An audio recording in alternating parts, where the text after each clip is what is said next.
was that we faced adversity plenty of times this year, and we got to go in and win a hockey game. Obviously, it's not ideal what's happened here in the last couple days, but we've had success there the last 3 times we've been in that building.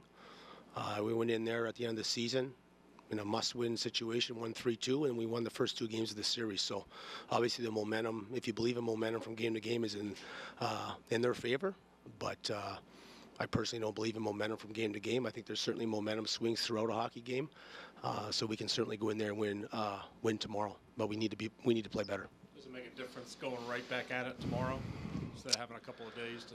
Well, I think ideally any coach would tell you they'd rather have a day off in between just to kind of regroup and rest. You know, I think any kind of back-to-back hockey in playoffs, the second game of the back-to-back never tends to be as good a hockey as you would like, just because there's tired players on both sides. But in saying that, you know, we'll just go in there and see what we can bring to the table tomorrow. This is the 27th win counting regular season, postseason for them on the road. You know, they're a tough team to play on the road, but do you think that, like you said, there's no momentum going from game to game? Do you think there's anything that is going to go tomorrow? Well, I just think, you know, Lehigh's had success in this building all year, and, you know, they're a good hockey team. They had 101 points. So, you know, if we thought this was going to be easy, I mean, you win the first 2, obviously you're hoping to come home and win 1 of your 2.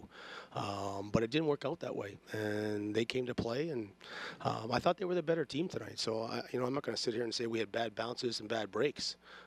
We just need to be better, and, you know, we met their push at times throughout the hockey game. But I did feel over the course of the hockey game that they were better than us tonight. So we just got to turn that tomorrow and make sure we're better. How do you think Chandler Stephenson plays tomorrow? I mean, I thought just like down the stretch, I thought him and Walker and Barbs were our best line tonight.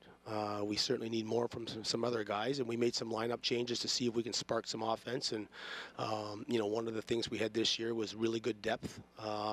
Even when some guys maybe didn't have typical seasons or maybe weren't as good as last year, our depth allowed us to still win hockey games. So we made a number of changes today, and it didn't work out.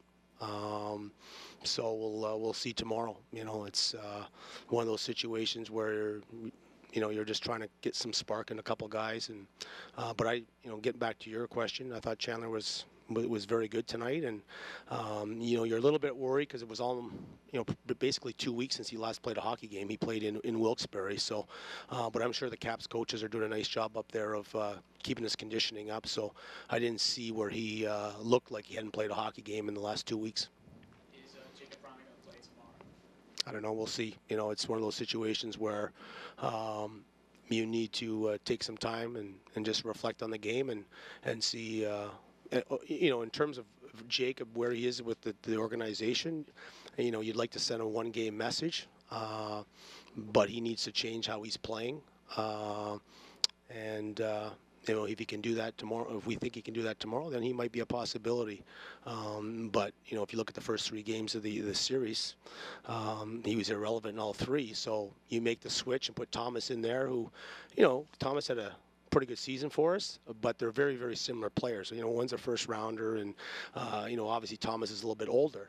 But in terms of their strengths and weaknesses as a player, you know, they're very, very similar. So we just thought we'd flop and maybe catch a little lightning in a bottle with Thomas, and maybe he could contribute a goal tonight.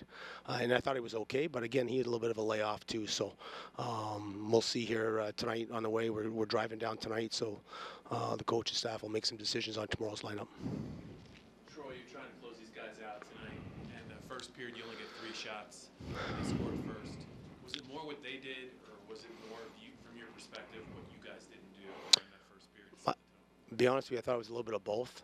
You know, they came out pretty hard. We did not get the start I was hoping for in terms of maybe taking it to them a little bit more and getting them trapped in their defensive zone coverage. So overall, that didn't work out in our favor. I thought there were some opportunities, as much as we want to be puck possession and looking for those really good opportunities inside the house there, inside the dots.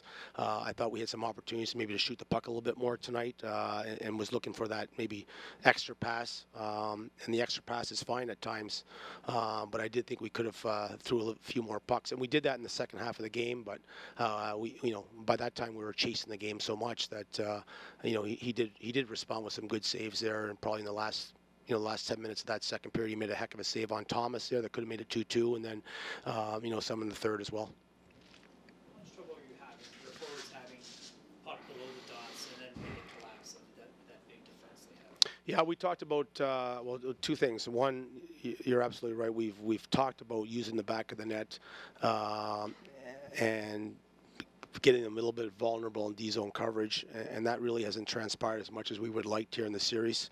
And they're doing a great job of just collapsing in front, and we're having trouble getting pucks through. Even when we're getting into some offensive situations with some 3-highs, and you can hear people at home on the home yelling shoot and shoot and shoot, but it's okay to say. But there's so many bodies in front. The winning goal in overtime a couple nights ago was a shot block. Next thing you know, it's gone the other way, and there was a number of those. Even the Juice one today, the Zaccarelli goal. Juice makes the first fake, which I thought was a great thing he did, and then he shoots it. It's blocked. So it hasn't been as easy to get pucks through to the net as you would like, and that's why we're trying to manage the puck a little bit more and shoot for sticks and making the net bigger, as we like to talk about. But we're certainly we got to give them some credit. They're doing a nice job of protecting the front of the goal as well. What do you want to see from Brad? Well, Jacob Vrana needs to be a difference maker. He needs to impact the game, and obviously it's as I've told him this morning, it's not just about scoring goals. He needs to play without the puck, because the puck it's hard to get the puck back. If you look at the course of a 60-minute hockey game, how much does a player really have the puck? You spend a lot of time trying to get it back, and especially in playoff hockey when Lehigh Valley are doing a great job of protecting middle of the ice, and it's not easy. They got bigger defense, so you need to be better without the puck, and you need to win one-on-one battles. And if you're not going to be good defensively and not win on one-on-one battles, then it's very difficult to have the puck to get your offensive chances and be dynamic. So that's the problem with Jacob right now. And if he can do that, then he'd be in the lineup right now. Thank you. Okay, thank you.